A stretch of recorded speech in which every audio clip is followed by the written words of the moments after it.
Madame, Monsieur, bonjour. Je suis ravi de vous retrouver dans cette nouvelle émission. Elle aura pour thème le présent et l'avenir de la ville de Salé. Et pour parler de cette ville et de son développement, j'ai le plaisir à recevoir Monsieur Omar Sentissi, maire de Salé, président du conseil communal de Salé. Monsieur Sentissi, bienvenue et merci d'avoir répondu à notre invitation. Merci beaucoup de me recevoir.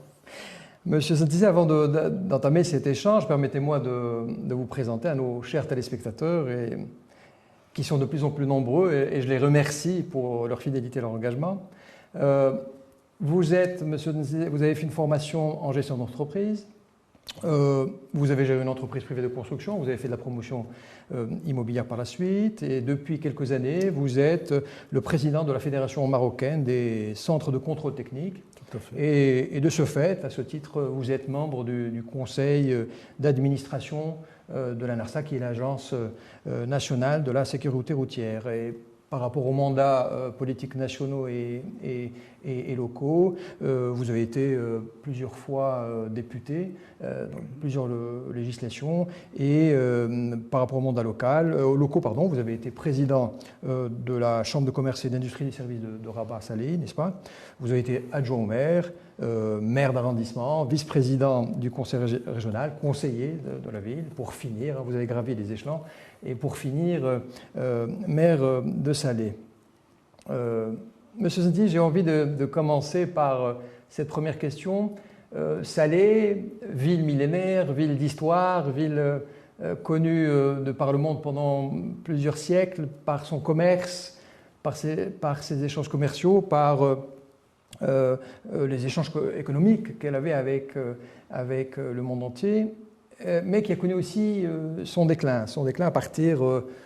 déclin à partir du début du XXe siècle, à telle enseigne que Salé a pris cette appellation, fâcheuse appellation, moi je dirais, de ville dortoir de la ville de Rabat, à partir des années 80-90, vous me le préciserez.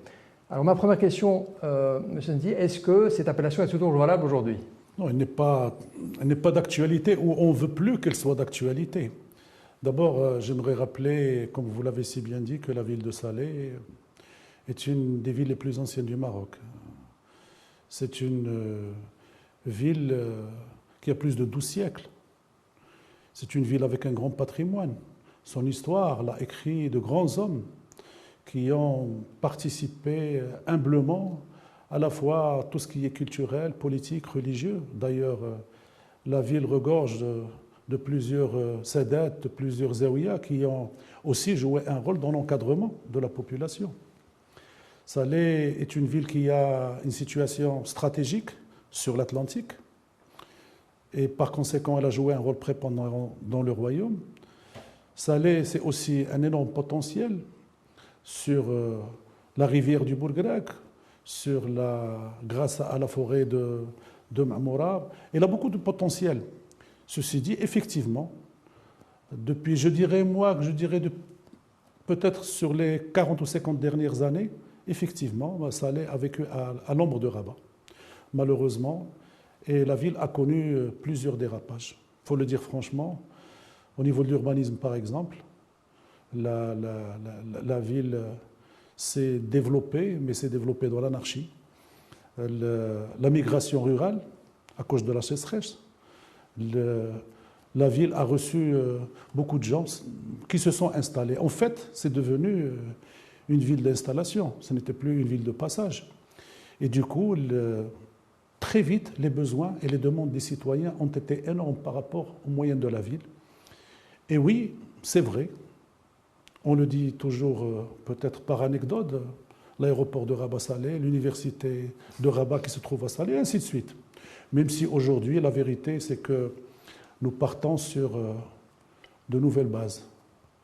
Aujourd'hui, il y a le grand pôle urbain de Rabat-Salé-Témara. Et donc, la réflexion ou l'action est devenue plus une action concertée du co-développement plutôt que de se débarrasser de quelques dossiers pour les riverains, pour la banlieue. Très bien, très bien. Et pour aller dans ce sens, j'abonde sur ce que vous avez dit, M. Sentissi, pour juste situer Salé par rapport aux autres villes du royaume, pouvez-vous partager avec nous quelques informations sur la monographie de la ville, la population, la superficie, etc., le nombre d'arrondissements, le secteur économique, quelles sont les activités économiques, est-ce qu'elles répondent aux besoins d'employabilité dans la ville, est-ce que tout ce qui se fait actuellement répond à vos aspirations de développement? Oui, alors, juste quelques chiffres. Pas trop, mais juste quelques chiffres pour indiquer un petit peu la situation. La surface ou la superficie de la commune de Salé est d'environ 95 km². Nous avons une densité qui est énorme, 10 000 habitants au mètre carré. La commune de Salé, non pas la préfecture, aujourd'hui c'est environ 1 million d'habitants, ce qui en fait l'une des plus grandes villes du royaume, avec tout ce que cela attire comme bon côté, mais aussi comme mauvais côté en termes de besoins. C'est 20% de la région. C'est aussi 30% des citadins de la préfecture. C'est plus d'un tiers de la population sont des jeunes, 25-35 ans. Il est aussi important.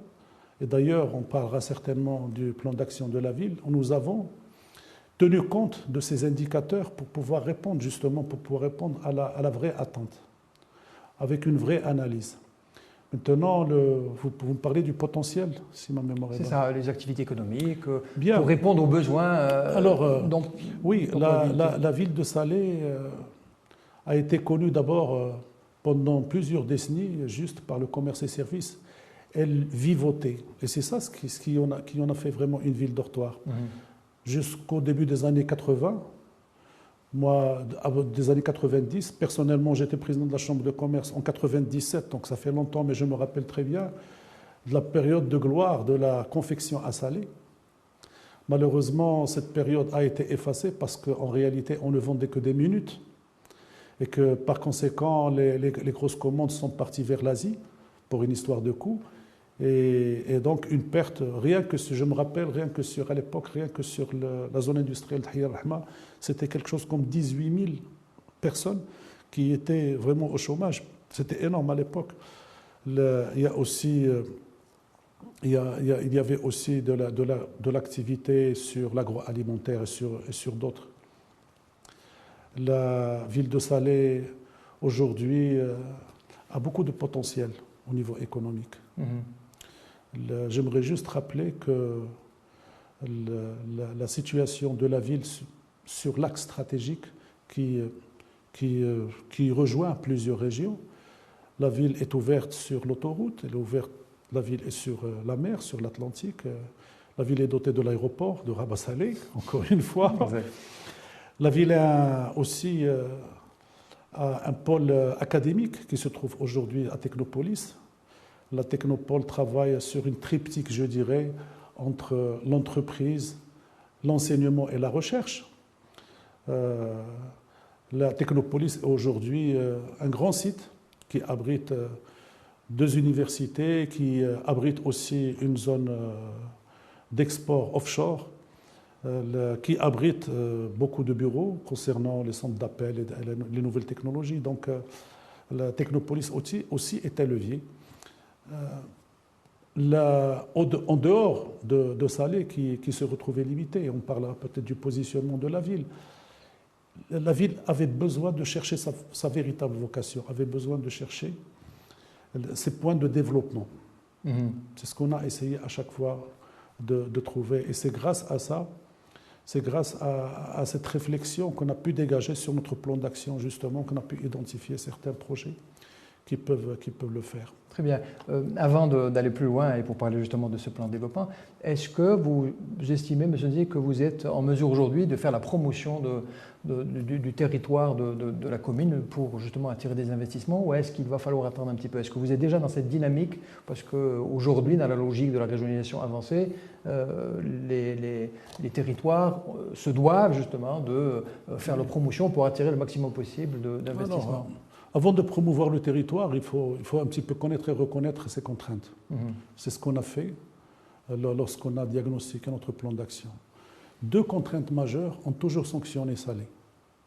Le premier étant justement le fait de vivre à l'ombre de Rabat. Évidemment, de par le monde, la capitale ou les capitales disposent toujours.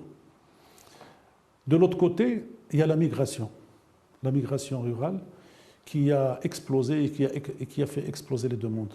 Prenons en compte ces deux contraintes. Au niveau de notre plan d'action, nous avons ciblé les grands projets de développement qui peuvent justement inverser un petit peu cette tendance et aussi accompagner toute l'action qui a été menée à la fois par le gouvernement mais à la fois par la volonté royale. N'oublions pas qu'il y a certains projets royaux dont on parlera tout à l'heure. À partir de là, nous avons identifié 18 grands projets d'aménagement urbain avec d'autres projets sociétaux, culturels, parce qu'il faut aussi faire reluire la ville, il faut la faire connaître. Et la culture est le secteur le plus indiqué pour ça. Si Rabat est la ville des Lumières, Salé pourrait être la ville du rayonnement futur, Inch'Allah. Inch'Allah, je l'ai dit tout à l'heure, Oui. aujourd'hui il y a le pôle urbain, il faut travailler en complémentarité, en synergie. Il ne faut pas rentrer en concurrence, il faut travailler aussi sur le potentiel de la ville. La ville de Salé aujourd'hui, avec sa marina, avec le projet royal de l'aménagement du Bourg-Grec, avec le projet aussi, avec la convention de la Médina, de la réhabilitation de la Médina, donne un potentiel énorme. Vous savez, si vous voulez lancer par exemple le tourisme, il faut préparer l'infrastructure de base. Tout à fait. Et donc c'est ça ce qui est important. Mais nous sommes dans la bonne dynamique. Très bien. Vous me tendez une belle paire justement. Pour parler de ce projet de réhabilitation de la vieille ville, de Salé, pouvez-vous nous en dire un mot? Quel est le budget? En quoi consiste cette réhabilitation? Quelles sont les parties prenantes? Est-ce qu'on est dans les délais? Et quelles sont éventuellement les contraintes techniques éventuellement que vous rencontrez dans cette réhabilitation? Bien, alors d'abord... On parlera, on parlera des autres quartiers de Salé par la suite, mais dans un premier temps, la vieille ville. Alors, la Médina de Salé, c'est un bijou, c'est un joyau, mais qui était à l'abandon. C'est devenu une poche de pauvreté, c'est devenu des fonds d'or, c'est devenu des maisons menaçant ruine. Et par conséquent, on n'en tirait plus rien. On en tirait plus de problématiques sociétales que de potentiel à mettre en valeur pour en tirer profit. Par une volonté royale, et heureusement d'ailleurs, nous avons l'honneur et le privilège aussi d'avoir Sa Majesté le Roi chez nous, que Dieu le glorifie. Il y a eu une première convention de réhabilitation de la Médina, 2014-2016. Et puis, par une volonté royale, encore une fois, en 2018, il y a eu la signature d'une convention qui concernait la réhabilitation de la Médina de Salé. Il ne faut pas oublier que c'est à l'instar aussi des 32 autres villes marocaines qui ont des anciennes villes, si je peux dire comme ça. Et donc, à partir de là, à partir de cette convention, qui est dont le budget est d'environ 900 millions de dirhams, la commune participe à hauteur de 84 millions de dirhams, mais la commune aussi finance les acquisitions foncières. Il y a beaucoup de partenaires, ce qui a permis le montage financier. Je peux en citer quelques-uns, le ministère de l'Intérieur, le Fonds Hassan pour le développement économique, le ministère de la Culture, les Habous, le tourisme, le conseil régional, le conseil préfectoral de Salé, une panoplie de partenaires, ce qui a permis de mobiliser ces fonds. Les objectifs sont simples pour la vieille Médina. 1. La réhabilitation et la préservation du patrimoine historique. 2. L'aménagement des ruelles, des boulevards, le ravalement des façades, la transformation des qissariya pour les redynamiser, c'est-à-dire le renforcement de la dynamique économique. Il faut porter cette Médina avec un renforcement de l'attractivité économique, si l'on puisse dire. L'accès aux projets sociaux, aux services sociaux, pardon. Et donc, grâce à ça, il y a plusieurs projets, il y a 24 projets en tout. Ces projets englobent le circuit touristique, ils englobent un parking souterrain parce qu'il n'y en avait pas, ils englobent la restauration des murailles. Plus de 3 km de murailles ont été restaurées, 3 bourges, oui. Ce qui est fort intéressant, la mise en lumière Et c'est ce qui, et l'ouverture de quelques musées également, j'ai cru comprendre. Oui, exact. Et c'est ce qui va permettre, il y a un musée, mais on a même un musée immersif sur un second projet qui va suivre en place et lieu de l'actuelle commune, avec une grande place. Moi, je rêve de cette place, sincèrement. C'est Babou Haja. Dans la convention, Saht Chouhada devait être réaménagé juste dans son petit espace. Pour ceux qui connaissent Salé, l'accès à la Médina via le jardin de Firdaus, c'est un petit accès. Et donc, on a, avec le soutien, la vérité de M. le Wali de Rabat et de M. le gouverneur de Salé, on a lancé un concours architectural. Et on a pensé agrandir cet espace qui va englober l'actuelle commune avec un foncier derrière et qui va permettre en réalité de réaliser un grand parking souterrain, environ 500 places, ce qui va permettre une fluidité vers la Médina toute l'année, mais aussi en été, d'absorber le stationnement nécessaire à la plage. Il y aura un musée immersif, il y aura une Rambla à la barcelonaise, c'est-à-dire qu'on va s'ouvrir sur la mer. Aujourd'hui, si vous êtes à Chouhada, vous ne voyez pas la mer. Et c'est dommage, c'est aussi un potentiel. Alors, il faut aussi comprendre qu'il y a toute une dynamique autour de la Médina. Nous avons l'hôtel qui vient d'ouvrir, un grand hôtel 5 étoiles qui vient d'ouvrir. Mais cette structure a besoin d'avoir des espaces pour leur clientèle. D'animation, notamment. D'ailleurs, la grande place peut servir aussi à l'animation. C'est pour ça qu'on parle d'une duplication de Jem El Fna. Nous avons le quartier Rmel qui est en face de la marina. Vous avez une marina et des immeubles tout à fait modernes, et vous avez le quartier Rmel où il y a des villas aujourd'hui qui sont presque menacées en ruine. Et donc, on est en train de repenser, avec le concours de l'agence urbaine de Rabat, on est en train de réfléchir l'urbanisation de façon à ce que cet espace soit attractif financièrement, c'est-à-dire qu'on veut le valoriser par le biais des autorisations pour que justement les propriétaires, les héritiers pensent justement revendre et pourquoi pas peut-être en faire une zone de service. Et on aura une zone touristique, la marina, une zone de service, la Médina. Un projet intégré. Et donc ce sera vraiment un projet intégré et c'est grâce à ça qu'on peut éventuellement soutenir le tourisme comme secteur générateur. On n'oublie pas que nous travaillons générateur d'emplois, je voulais dire, parce qu'en réalité, tous ces services sont destinés aux citoyens, mais toutes les actions que nous menons, c'est pour créer de la richesse. C'est pour créer de la valeur ajoutée pour la ville. Il faut que Salé soit un stop pour les touristes qui viennent Bien sûr. dans le circuit marocain. Non pas de passagers, mais voudraient avoir des touristes aussi. Qui s'installent. Nous travaillons justement à développer le nombre de lits en termes d'hôtels. Et c'est ce qui va permettre justement d'attirer les touristes pour venir à Salé, non pas comme ville de passage, mais comme ville, je dirais, de séjour touristique. Le nombre de riads qu'il y a dans la Médina Salé n'est pas suffisant. Alors, il faut le renforcer. La mise à niveau de la Médina, justement, va permettre, à l'instar de Rabat, à l'instar de Marrakech, aujourd'hui, nous commençons à avoir justement certaines demandes de projets de riad. Davantage. Il y en avait, je pense, 2 ou 3 avant, mais ils avaient beaucoup de difficultés parce que l'environnement n'était pas favorable.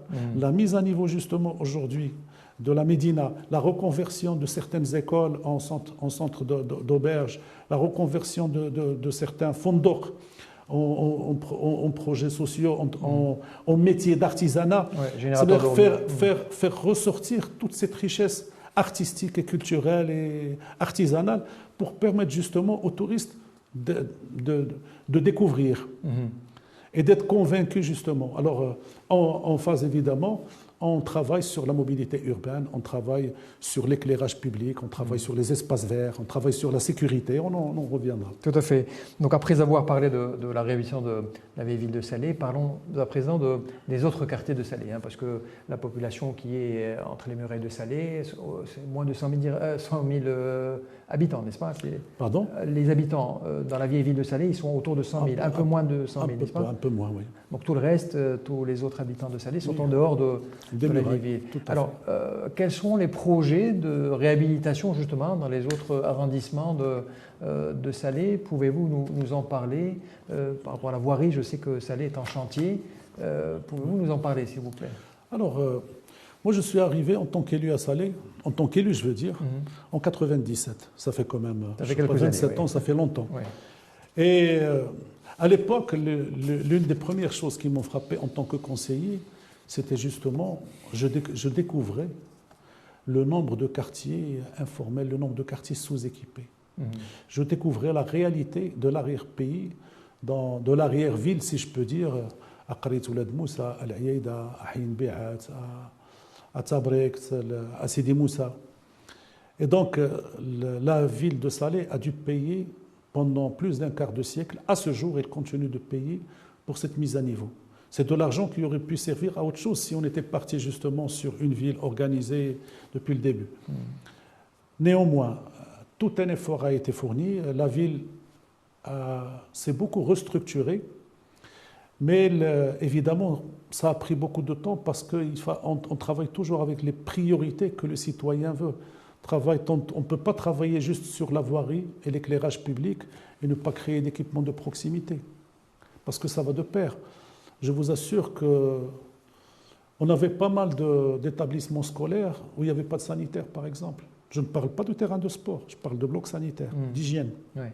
Sous la pression démographique, évidemment, le ministère devait réagir et répondre aux besoins. Donc le besoin, c'était de créer des classes. Moi, je me rappelle en 2003, en tant qu'arrivé président de l'arrondissement de Haïda, j'avais 2 établissements qui n'avaient même pas de mur de clôture. Et donc, la ville a contribué pour beaucoup, pendant longtemps, à la fois sur plusieurs secteurs, financièrement, pour apporter à chaque fois une restructuration. Même aujourd'hui, chaque arrondissement, chaque année, programme environ, rien qu'en voirie, 4 millions de dirhams. Sur les 5, ça fait 20 millions, plus 10 à 20 millions de l'entretien de chaussée que nous prévoyons à la ville, ça fait 40 millions, rien que sur la voirie. En plus de l'éclairage public que nous devons au fur et à mesure changer, parce qu'on passe du HPS, le LED, parce qu'il s'agit aujourd'hui aussi de faire de l'économie d'énergie, et ainsi de suite. Donc oui, ça nous prend un effort, mais aujourd'hui l'effort est payant. Aujourd'hui, la ville s'est beaucoup transformée. Les quartiers sous-équipés dont on parlait avant ne sont plus des zones d'informel. Par contre, c'est devenu des espaces de vie comme les autres arrondissements tels que le Mrissa, tels que Tana, qui étaient vraiment le vrai suicide de Salé, si on peut le dire à l'époque. L'Aïda aussi, l'Aïda Hsaïn. Alors quand on va à Hsaïn, par exemple, on a Qarit Oulad Moussa, on a Salé el-Jadida. Vous imaginez Salé el-Jadida, nouvelle ville, avec Technopolis à côté. Technopolis est en train de tirer vers le haut le tout Salé el-Jadida. D'ailleurs, au niveau urbanistique, tout ce qui se réalise aujourd'hui, c'est de moyen standing plus. Et on a l'ancienne zone qui est entre L'Oulja, entre Haïboul Ismaïl et Salé el-Jadida, qui est le Qarit Oulad Moussa, où même aujourd'hui, on a encore des rues qui ne sont même pas bétonnées. Et donc, nous faisons tout pour aller vite. D'ailleurs, d'abord pour enlever tout ce qui est infrastructure. Dans les 3-4 années, on va y arriver. Nous sommes pratiquement à la fin. Et là, on ne parle plus de maisons de jeunes, mais on parle d'équipements de proximité pluridisciplinaires. C'est-à-dire des espaces de vie où il y a de la musique, où il y a du théâtre, où il y a des rencontres, où il y a de vrais débats, où on peut justement éduquer les jeunes et les occuper. N'oublions pas que le vide a créé pendant longtemps de l'extrémisme. Ce n'est pas venu par hasard. Les poches de pauvreté où les gens n'ont pas d'occupation, où les jeunes, n'ont pas d'occupation, vous n'avez que 2 choses. Soit ils deviennent des délinquants et ils vont vers la drogue et le reste, soit ils deviennent des extrémistes. Sous influence parce qu'il n'y avait pas d'encadrement, il n'y avait pas d'espace. Et donc les équipements de proximité jouent un grand rôle dans l'encadrement des jeunes.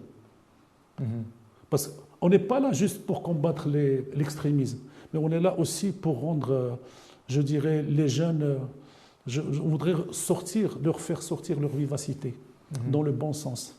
Qu'ils retrouvent leur citoyenneté. Leur citoyenneté, leur dignité. Exact. Nous n'avons pas de citoyens de première zone et de deuxième zone.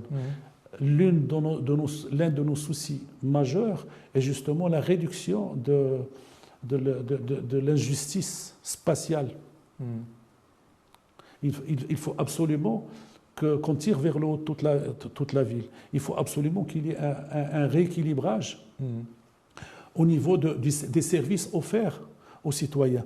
Le citoyen de l'Aïda mérite le même service que les citoyens de Btana ou de Marissa ou tout oui, autre. Tout à fait. Donc voilà. Il n'y a pas de raison, tout à fait. Monsieur Zindi, à l'instar des autres grandes villes du royaume, la charte communale vous donne le droit d'établir des sociétés de développement Oui. local. Et je pense que c'est en gestation au niveau de Salé.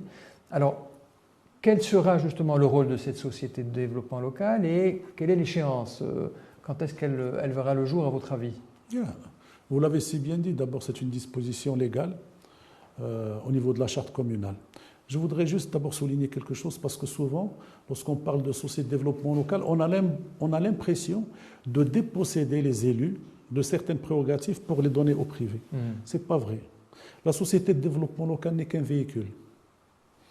Depuis notre arrivée sur notre plan d'action, nous avons aussi, notre conseil a adopté la création de certaines, 5 ou 6 sociétés de développement local qui vont venir, pas d'un tenant, mais au fur et à mesure. Nous avons déjà adopté la première qui s'appelle Massader.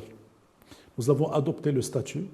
Cette société de développement local va servir principalement à développer les ressources financières de la ville. Vous savez, au niveau national, l'une des grosses problématiques des communes, ce n'est pas le manque d'argent, c'est la problématique de l'assiette.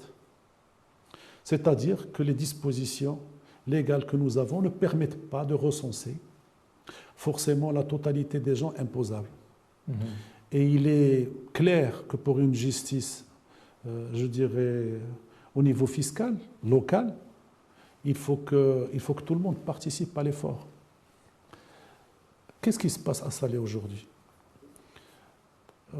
J'ai vu les chiffres à mon arrivée.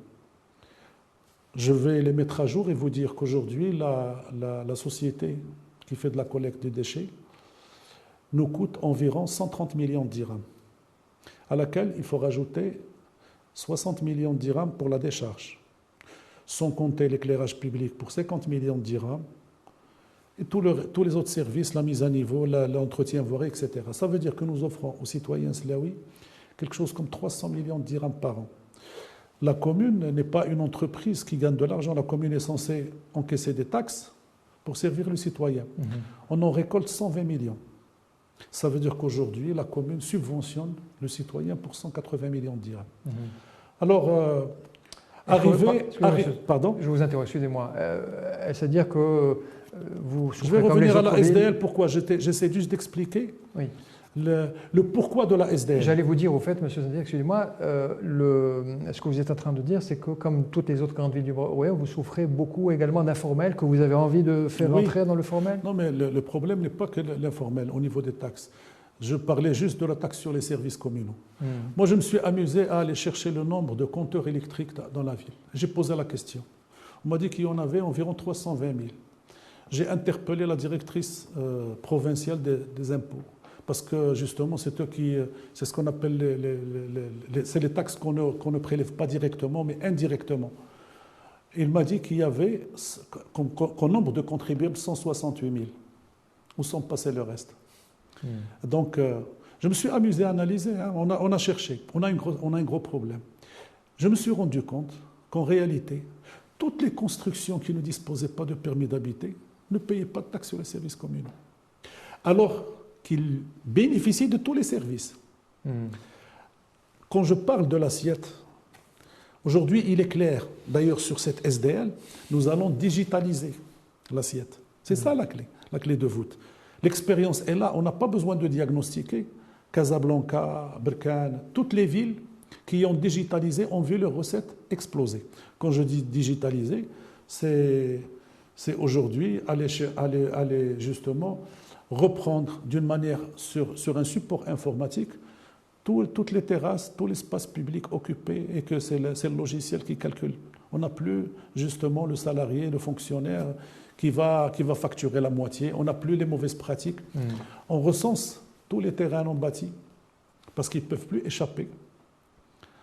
Aujourd'hui, rien que sur la commune d'Hassaïn, parce que ça fait 1 an et quelques mois qu'on est là, j'ai commencé par la commune d'Hassaïn, on a recensé les terrains qui ne sont pas imposés sur la taxe urbaine, la TTNB, la taxe sur les terrains non bâtis urbains.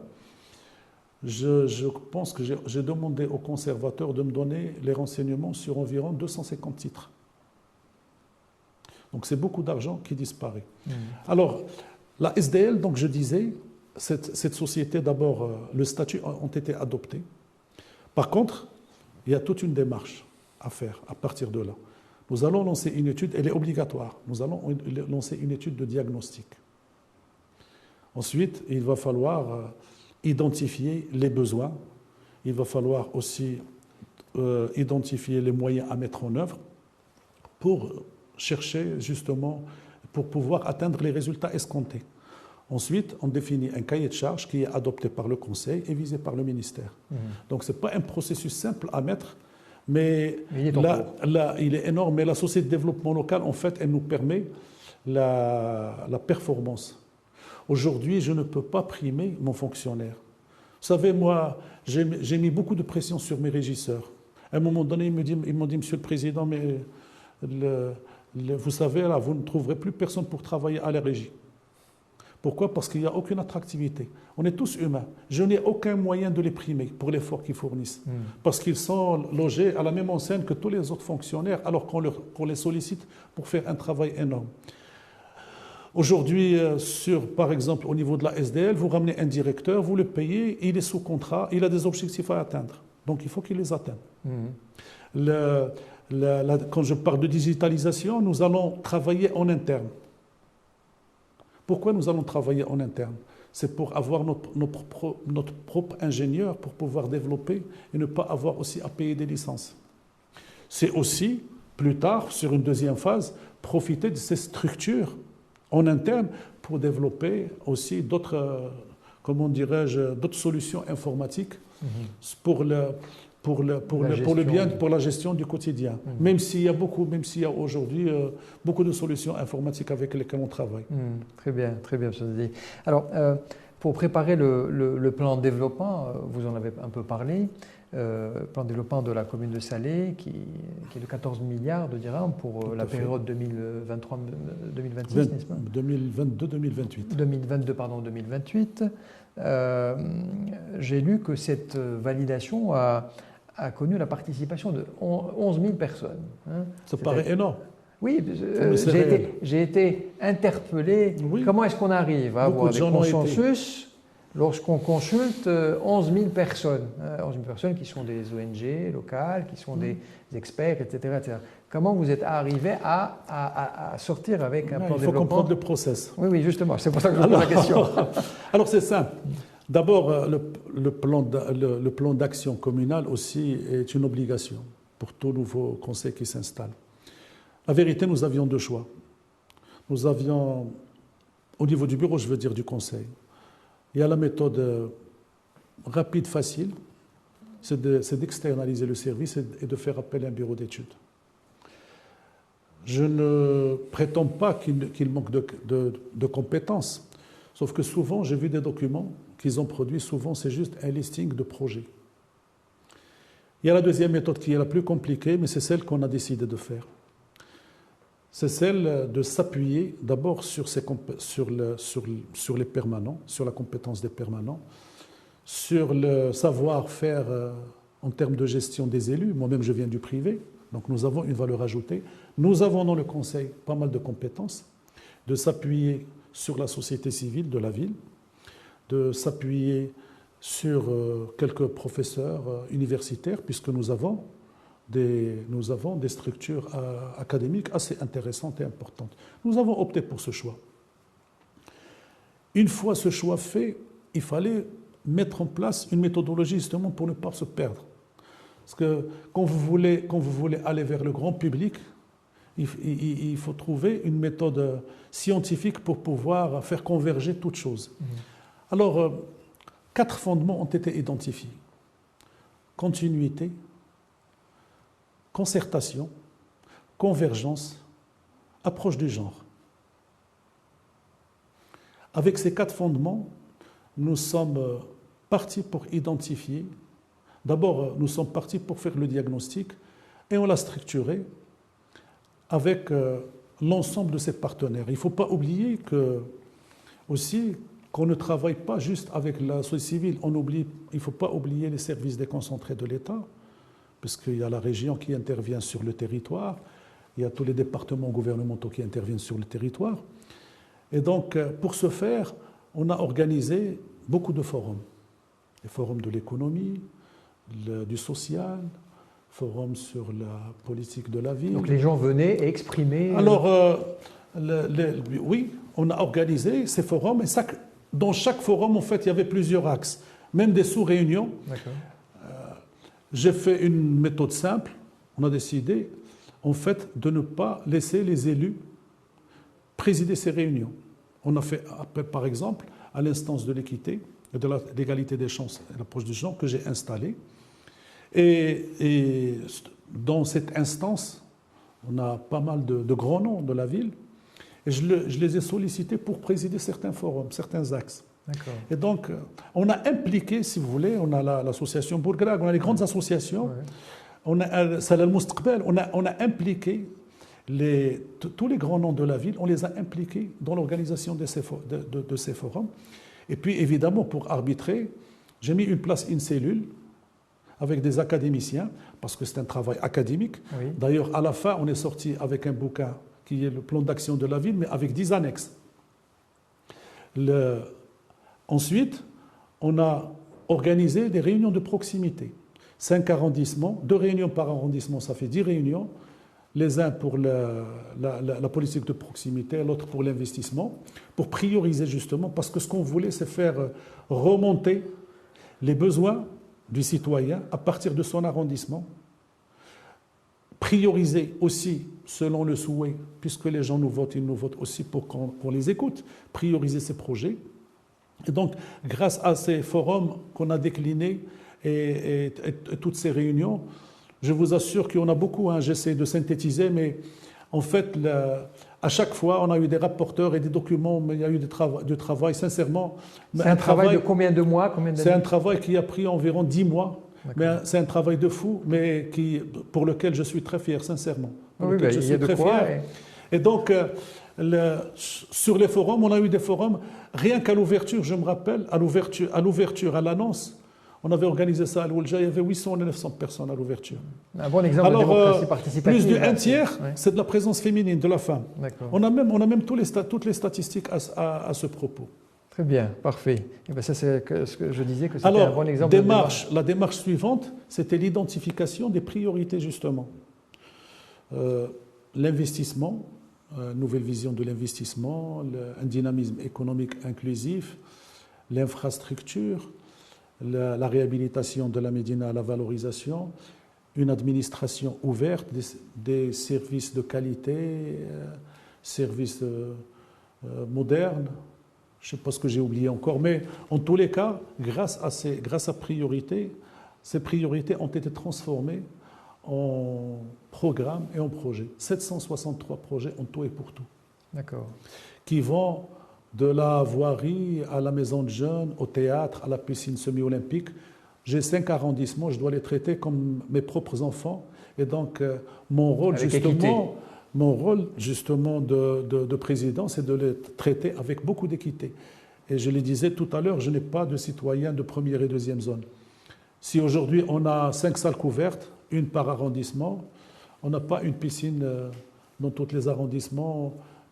On a certaines qui sont bien dotées en termes de terrain de sport, d'autres qui le sont moins. Donc on a veillé, on voudrait qu'à la fin de ce mandat, qu'il y ait un rééquilibrage spatial. Et donc voilà. Là, on va faire justement, pour aller dans le sens de ce qu'on venait de dire, je voudrais qu'on fasse un focus sur 3 secteurs importants pour les Slaouis, pour les habitants de Salé. Vous pouvez parler d'autres secteurs, vous en avez parlé déjà, qui sont le transport urbain, le tourisme et le sport, selon les compétences de la commune dans ces domaines, bien évidemment. Le transport urbain à l'intérieur de Salé, entre Salé et les communes d'à côté. Le tourisme, vous en avez parlé, parce que ça pourrait être un moyen de créer des emplois, de créer de la richesse localement. Et aussi le sport justement pour former éventuellement les champions de demain dans les terrains de proximité. on se souvient que Salé était une ville qui produisait énormément de champions au football. Basketball, c'est le cas jusqu'à aujourd'hui. Volleyball à l'époque, etc. Aujourd'hui, c'est le basketball. Aujourd'hui, c'est le basketball. Ça fait un temps que c'était le football. Zaki est formé à Salé, il y avait Lalo. Enfin bref, la gloire de l'équipe de l'ASS, n'est-ce pas? Oui. Qui malheureusement aujourd'hui est en déclin. Ils sont en déclin. Oui, ils se battent pour. Est-ce que justement, quel est le rôle du conseil, de la ville, dans ces trois secteurs, transport urbain, tourisme, sport et peut-être d'autres, hein, si vous avez des choses à nous dire. D'abord, une règle de base. Même dans les secteurs où on n'a pas de prérogatives directes, on est toujours contributeur. Parce qu'en fait, la commune travaille pour le citoyen et on ne peut pas tourner le dos. Tout à l'heure, je parlais de l'enseignement et de l'état des établissements. Je vais commencer d'abord par le transport urbain. Alors, la mobilité urbaine dans une ville d'1 million d'habitants est quelque chose de très important. Il faut que les gens se logent, il faut qu'ils soient transportés vers le lieu de travail. La double difficulté que nous avons, c'est que nous sommes à côté de Rabat et de Témara. Et donc, il y a un mouvement qui est énorme, notamment entre Salé et Rabat, Témara et Rabat.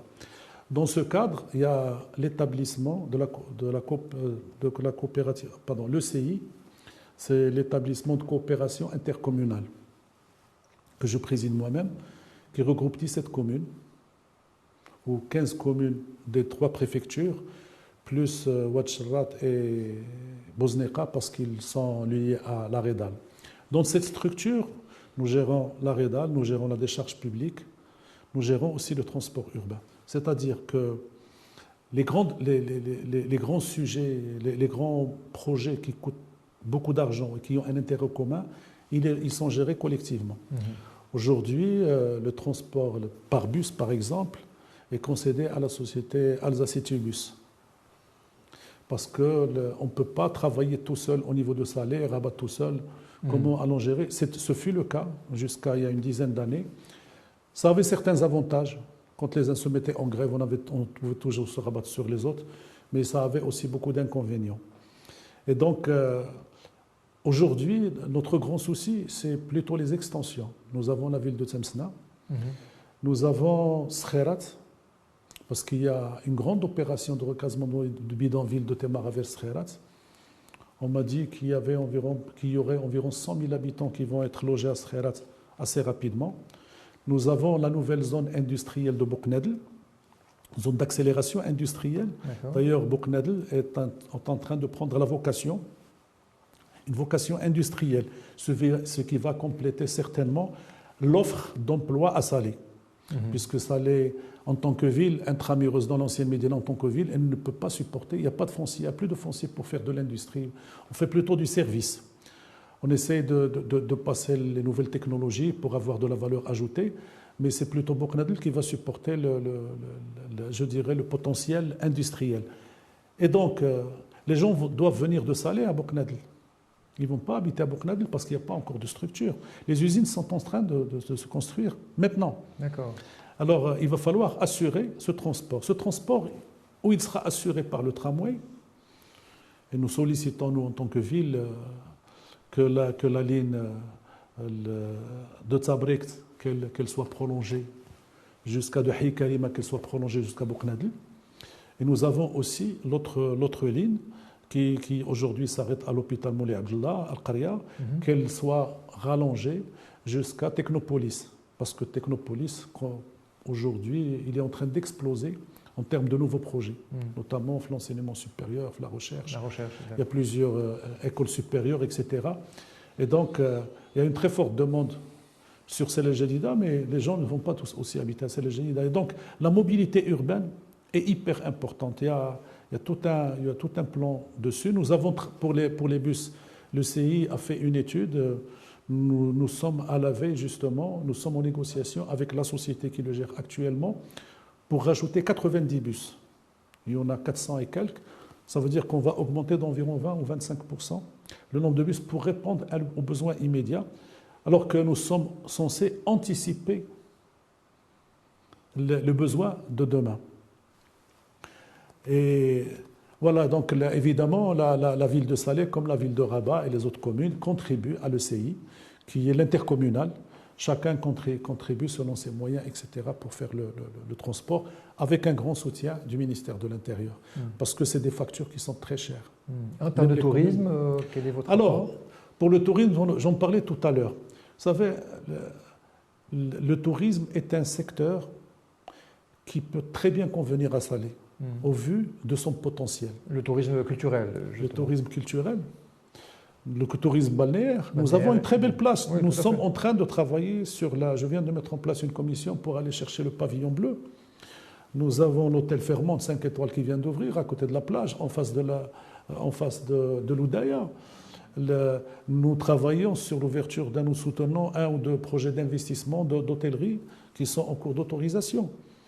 Vous ne pouvez pas faire de tourisme uniquement avec la Médina, même si elle est réhabilitée. Il faut qu'il y ait des lits, comme disent les opérateurs touristiques. Il faut qu'il y ait un circuit, des points d'intérêt. Aujourd'hui, qu'est-ce qui se passe? Dès qu'on a, à l'Oulja par exemple, au centre de l'Oulja de conférence, dès qu'on a une grande manifestation, on a des difficultés à loger les gens. Bon, que Rabat en profite, je veux bien, mais il faut que je défende ma ville. Moi, je voudrais que ma ville soit compétitive. Je voudrais que ma ville ait ces chambres et ces structures hôtelières. Alors, qu'est-ce qui va se produire? Si on a des structures suffisamment de lits, le Festival international du film de la femme, on invite beaucoup de gens. On les loge à Rabat. On n'avait que Daoulis, on n'avait qu'une seule unité hôtelière. Vous imaginez faire du tourisme avec un hôtel? Que va faire le touriste? Et donc, le tourisme culturel, spirituel, on n'oublie pas que nous avons beaucoup de choses spirituelles méconnues par le grand public, à ça, les tariqa Sophia. Nous avons beaucoup de zawiya, nous avons beaucoup de sadat. Il y a toute une dynamique, à tel point que nous voulons réaliser le centre africain Tariqa Sophia à Salé. C'est l'un de nos projets. Parce qu'on doit aussi s'ouvrir sur l'Afrique. Souvent, on parle juste de tourisme, du tourisme balnéaire ou du tourisme culturel européen, mais il y a le tourisme spirituel. Il peut parfaitement convenir à la Médina de Salé. Et donc, nous, en tant que commune, nous essayons évidemment d'apporter notre soutien à certains projets qu'on finance directement. Lorsqu'on développe les espaces verts, lorsqu'on refait l'éclairage public, lorsqu'on sécurise, lorsqu'on met en lumière les murailles, justement, toutes ces actions permettent justement de renforcer le secteur du tourisme qui est prometteur à Salé. La vocation de Salé, c'est de faire du service et notamment sur tout ce qui est touristique. Voilà, donc concernant le tourisme. Alors le troisième point, c'était le sport. Bien. La vérité aujourd'hui sur certaines activités sportives, il ne faut pas se leurrer, faire des champions. Il y a une vingtaine, une trentaine d'années, il y avait des gens doués. Aujourd'hui, c'est plus de la formation. On est heureux et fiers d'avoir le centre, par exemple, le complexe Mohamed VI à Salé, qui est magnifique pour le football. Une référence mondiale. Une référence mondiale. Mais par contre, la ville peut aider justement à faire émerger des futurs champions. Nous avons créé des terrains de proximité dans un autre cadre avec l'éducation nationale. Même si ce n'est pas nos prérogatives, nous avons signé une charte sur l'école ouverte. En fait, nous avons signé avec la direction provinciale d'éducation nationale une convention par laquelle on essaie de faire converger nos objectifs. L'éducation nationale, les établissements scolaires, sont-ils des lieux justes de transfert de savoir ou sont-ils des espaces où il doit y avoir une vie, où l'enfant, voilà. C'est pour ça que nous l'appelons le programme, on l'appelait l'école ouverte.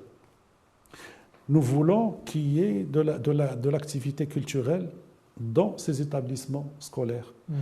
Nous allons même financer certains aménagements de terrains de sport. C'est un foncier public. Et ce n'est pas parce que ce n'est pas de notre ressort que nous allons abandonner les établissements scolaires. Nous sommes même en difficulté de la rareté du foncier dans certains arrondissements. Et donc les établissements scolaires, s'ils sont ouverts au public, peuvent le faire. Nous sommes en train de travailler là-dessus. Cela s'ajoutera évidemment aux différents centres, comme le centre Saïd Haji par exemple, multidisciplinaire que nous avons. Nous avons un grand centre à Haïsalem. Salé a toujours été une ville de création. Beaucoup de gens parlent d'artistes, ils oublient que les artistes habitent à Salé, non pas à Rabat. Il y a beaucoup de gens, Allah Yahboul Ghawi, le défunt Ghawi qui est mort, il y en a beaucoup. Des chanteurs, des acteurs, des gens du théâtre, il y en a toujours eu. Je suis étonné, j'ai visité dernièrement notre centre à Haïsalem. On m'a dit qu'il y avait plus de 400 personnes qui venaient faire de la musique. Sur un petit espace, ils avaient même des difficultés. Pourquoi? Parce qu'il n'y en avait qu'un dans la ville. Là, nous avons développé un second à Al-Mrissa. Et c'est grâce à ça, grâce à cette dynamique, je dirais, dialectique en réalité qui doit se faire entre la commune, parce que la commune doit interagir en réalité avec tous les départements gouvernementaux. Bien sûr, on ne va pas faire leur travail, ils ne vont pas faire le nôtre, mais on peut contribuer tous dans le bon sens, faire converger nos objectifs. D'ailleurs, ce que j'ai oublié tout à l'heure, c'est que quand j'avais oublié de développer la convergence, il y a eu énormément de réunions avec tous les départements déconcentrés, parce qu'on ne travaille pas tout seul. Et donc, toutes les actions que nous avions menées, y compris l'éducation nationale, nous avons discuté, nous avons débattu, nous avons été informés de tout ce qu'ils avaient prévu, programmé pour les faire converger avec nos actions. Et d'ailleurs, c'était une très bonne chose, parce que ça a permis même à certains départements de revoir leur programmation pour la faire coïncider avec ce que nous avons programmé, pour ne pas travailler chacun de son côté. Et est-ce qu'il y a un projet pour aller dans ce sens par rapport au sport? Est-ce que, je sais qu'il y a beaucoup de terrains de proximité, est-ce que vous allez continuer cette politique de terrains de proximité? Sur le terrain de proximité, oui, mais là, on voudrait aussi réaliser, vous savez, 1 million d'habitants. Les millions d'habitants ne descendent pas tous à la plage, comme toutes les grandes métropoles. Oui. Et donc, nous avons une piscine à Tabrikt. Nous avons un projet, nous voulons réaliser dans un projet au minimum une piscine semi-olympique dans la ville, mais une piscine dans chaque arrondissement. Cela répond aux besoins du citoyen, à son bien-être, mais cela aussi peut servir de centre d'espace de formation. Moi, je suis Mknessi de naissance et je me rappelle dans ma jeunesse que dans la piscine municipale, on a formé tous les grands champions de natation. Oui, tout à fait. Et donc, faire émerger, tout à fait.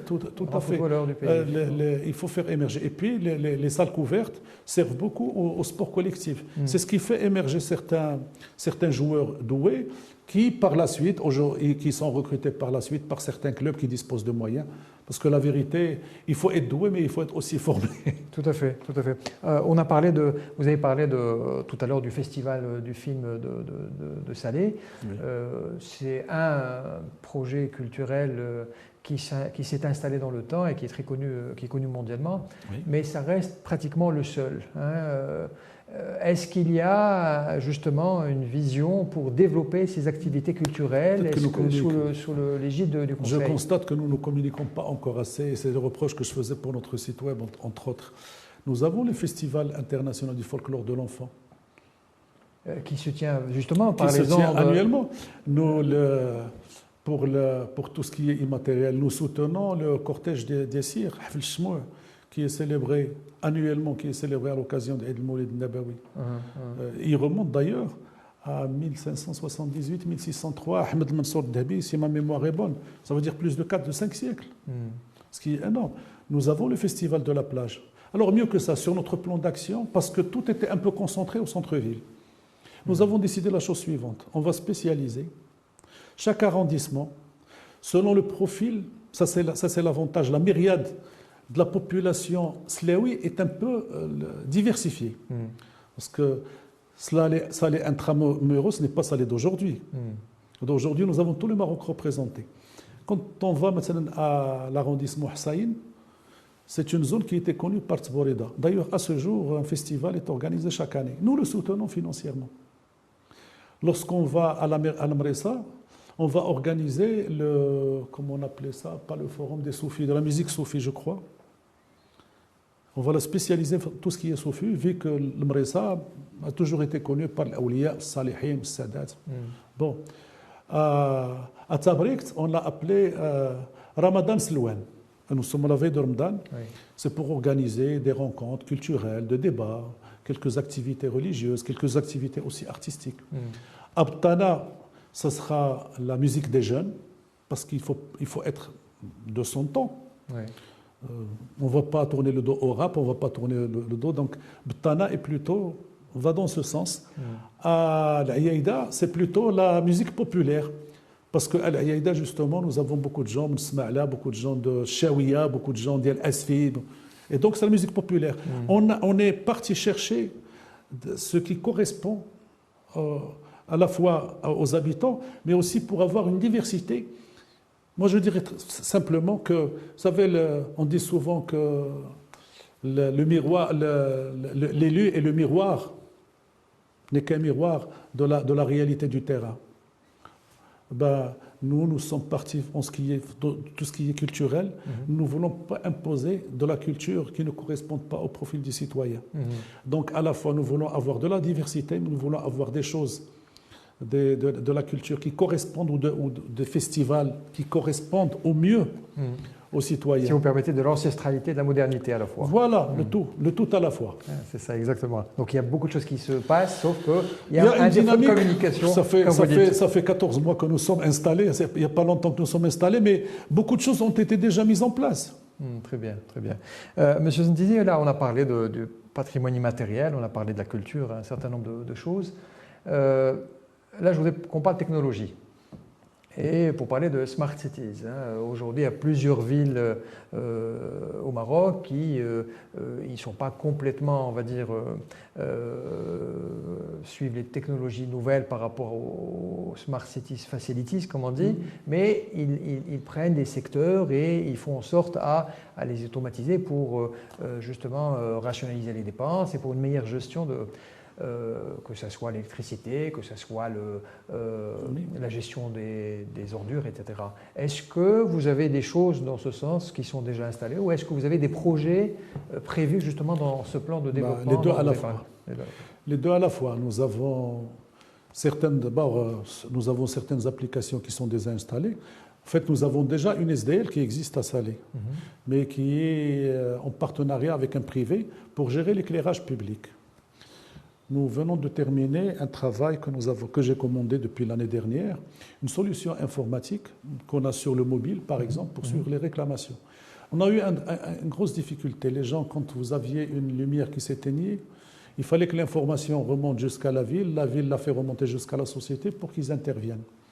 Aujourd'hui, grâce à une application informatique, le citoyen, justement, peut interagir directement avec la société. Moi, je suis informé sur mon mobile. Comment s'appelle cette application? Salanour, tout simplement. Salanour. Parce que la société s'appelle Salanour. On la trouve sur les deux plateformes? Oui, sur la plateforme, gratuitement. Deux opérateurs. Nous avons, alors, cette solution informatique, évidemment, de cette solution informatique, nous prenons d'autres services. Nous suivons un petit peu l'entretien ou l'historique de l'entretien.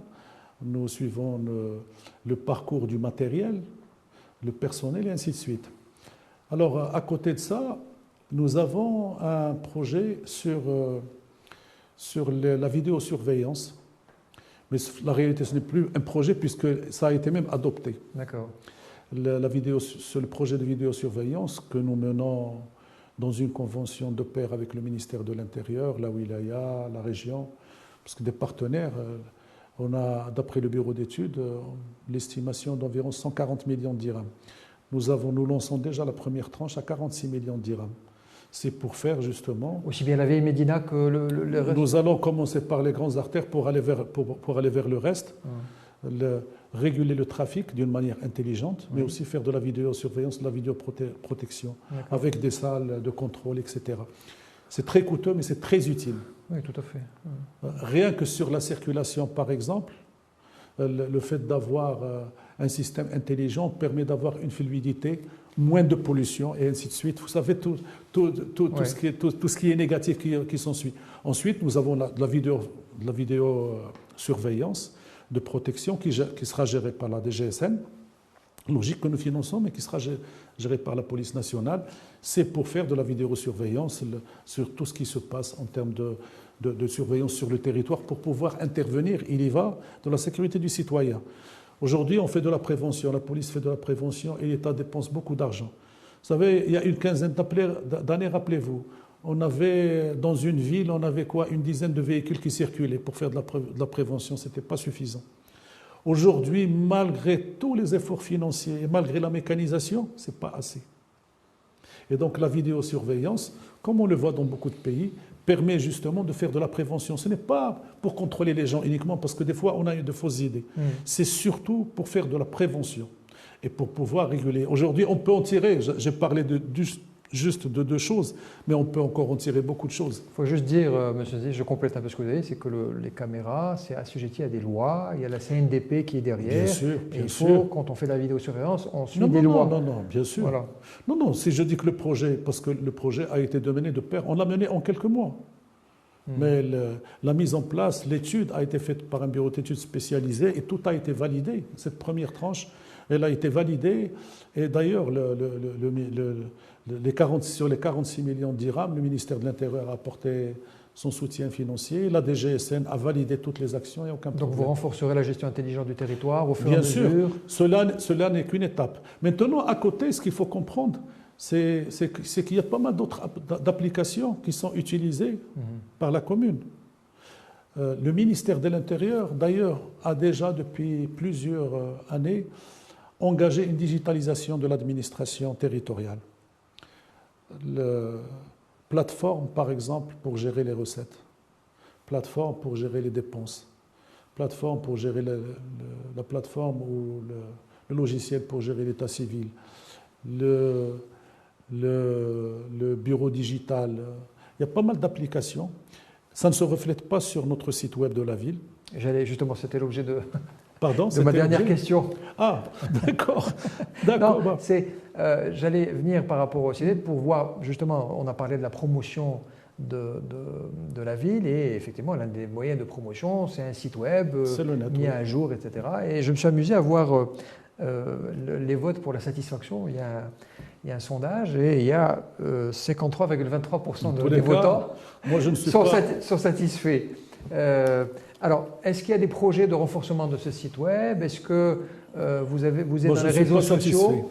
Est-ce que vous êtes dans les réseaux sociaux pour communiquer sur ce que vous faites, aussi bien au niveau culturel, au niveau de vos programmes de développement? Moi, personnellement, je ne suis pas satisfait parce que je trouve que notre site web n'est pas très bien fait. En fait, on voudrait partir plutôt sur une plateforme avec des sous-sites dédiés pour mieux identifier les services, le plan d'action, pour mieux identifier les données sur la ville, les actions, les services, l'action que mènent les élus.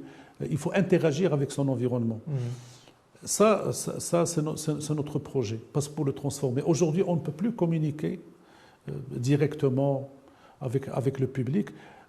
À l'occasion, justement, lorsqu'on était en train de travailler sur le plan d'action, nous avons mis en place une plateforme numérique. Et on a eu énormément de propositions. On était même étonnés par le nombre de propositions que nous avons eues. C'est-à-dire que, contrairement à ce qu'on pense, beaucoup de gens ont adopté aujourd'hui la technologie pour interagir avec l'administration. Et donc, la démocratie participative, ça s'appelle. Oui, on peut l'appeler comme ça. Nous sommes timidement, évidemment sur Facebook, sur Twitter, sur YouTube, mais assez timidement, la vérité, sur YouTube et sur Twitter. On est en train de repenser un petit peu la refonte du service. Notre gros problème, d'abord, c'est les ressources humaines. L'administration territoriale a interdit aux communes depuis des années de recruter. Donc nous avons, ça c'est une autre problématique, nous avons un vieillissement, nous avons même des départs. Malgré tout, heureusement qu'il y a des entreprises citoyennes. Moi, comme chef d'entreprise, je suis toujours ambitieux, je suis toujours optimiste. Et faute de moyens, je sais comment aller, non pas quémander, mais solliciter l'entreprise citoyenne pour nous assister, nous accompagner. Et à mon grand étonnement, ils sont présents. Il suffit, le Marocain, il suffit de le solliciter, de le remercier. Et on peut imaginer un jour un site web dédié au tourisme, culturel ou autre, visitesalé.ma par exemple, .com, pourquoi pas. Nous avons déjà le nom de domaine Ville de Salé qui existe, mais je trouve qu'il est sous-exploité. D'accord.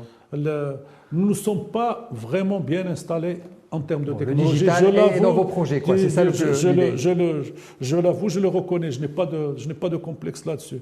On doit travailler dessus. D'ailleurs, toutes les actions que nous menons doivent se trouver normalement, doivent être accessibles facilement. C'est ce qui permettra justement d'ajuster. Ce que nous avons fait, ce que nous avons mis en place n'est pas incohérent. Tout peut évoluer dans le temps. D'ailleurs, juste un constat, j'ai peut-être oublié de le dire, nos villes sont en train de se transformer rapidement. Et donc, il faut pouvoir interagir et la technologie peut le permettre. Tout à fait. C'est une très belle façon de finir cet échange, ou presque. Il est d'usage, M. Sendi, de finir cette émission par le dernier mot de l'invité. Quel sera le vôtre? Difficile. La vérité, je n'y ai même pas pensé, mais je me suis dit, je vais laisser voir venir ce qui va me paraître utile. Moi, je vais revenir sur la dernière phrase. Nos villes se transforment trop vite. Alors, 1, il faut être optimiste. 2, il faut relever le défi. 3, je voudrais insister sur le fait qu'aujourd'hui, la politique menée sur le pôle urbain, je dis bien le pôle urbain, il faut qu'on arrive à dépasser toutes les difficultés que connaissaient ou tout ce qui opposait leur bâti Oslaoui traditionnellement, etc. On connaît l'histoire. Aujourd'hui, il y a un espace de vie commun. Cet espace de vie, on doit le gérer de façon à le traiter dans les meilleures conditions de dignité possible pour le citoyen, avec beaucoup d'équité et de justice sociale et spatiale. Je pense que c'est plus important. Nous sommes dans des villes, le citoyen marocain est très exigeant. Aujourd'hui, la technologie lui permet de savoir ce qui se passe ailleurs. Et donc, nous devons, en tant que responsables, de répondre favorablement à ces sollicitations. Nous devons aussi de veiller à faire aboutir nos projets pour le bien-être justement de notre communauté. J'en suis fier et j'en suis heureux. Et optimiste, je le dis encore une fois, optimiste. Je voudrais juste que les citoyens aussi s'accaparent l'espace public et s'intéressent à ce que nous faisons. C'est très important. Il ne faut pas laisser le responsable ou l'élu travailler tout seul. Il faut être toujours à l'écoute, il faut le critiquer. C'est de bon augure, contrairement à ce qu'on pense, parce que la critique lui permet de rester vivant et de ne pas s'endormir sur ses lauriers. Merci beaucoup. Merci à vous. Merci, M. Omar Sintissi, d'avoir échangé avec nous autour du sujet du présent et du futur de cette belle ville de Salé, n'est-ce pas? Nous vous souhaitons une bonne continuation et pour ce plan de développement que vous menez entre 2023 et 2028, on vous souhaite beaucoup de succès. Madame, Monsieur, merci de nous avoir suivis et on vous donne rendez-vous à une prochaine émission. Au revoir.